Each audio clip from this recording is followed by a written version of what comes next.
I'm here with legendary animator Tom Cook. Oh, welcome, is he Tom. here? Okay.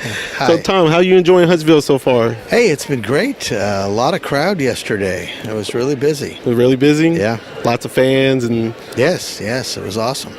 Okay, well, Tom, I got a question. I'm wondering, is animation a lot different now compared to when you first got into the game? Yeah. It's a lot different.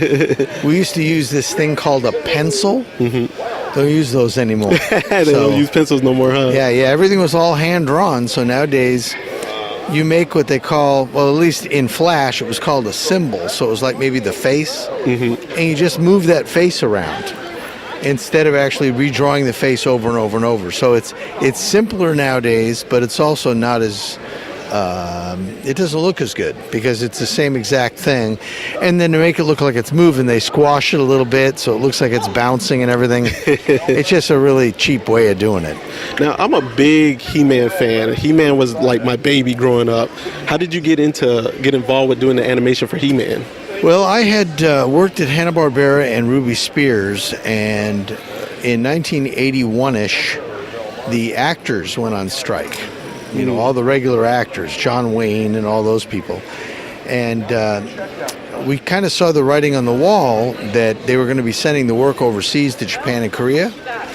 And I heard that Filmation Studios, the head of the studio, Lou Scheimer, said that he would never send work overseas.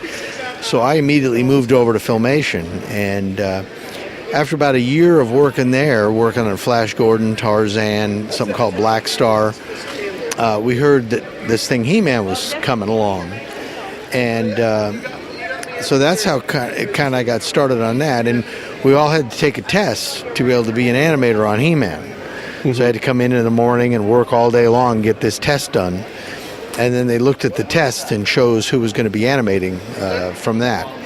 And I passed the test, and that's how I got into He-Man.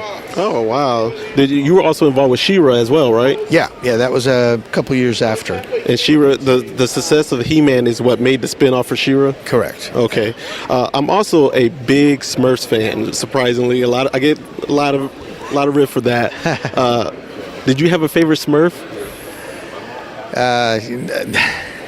Did I have a favorite Smurf? Actually, one of the things that I disliked working on was the Smurfs. Really? And it wasn't anything to do with the show or anything. It was just that every scene had like 5 or 6 Smurfs in it. So when you animate something, if you have like 10 seconds to animate, and this is the pencil days, and you've got 5 characters instead of 1, you're doing 5 times the work. Each Smurf has to move, and that so it was, makes a lot of sense. So it was a lot of work.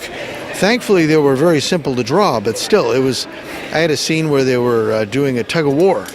So I had 4 Smurfs on one side, 4 Smurfs on the other, and they're pulling back and forth. So I've got to move that whole thing. Oh, wow. It was a lot of work.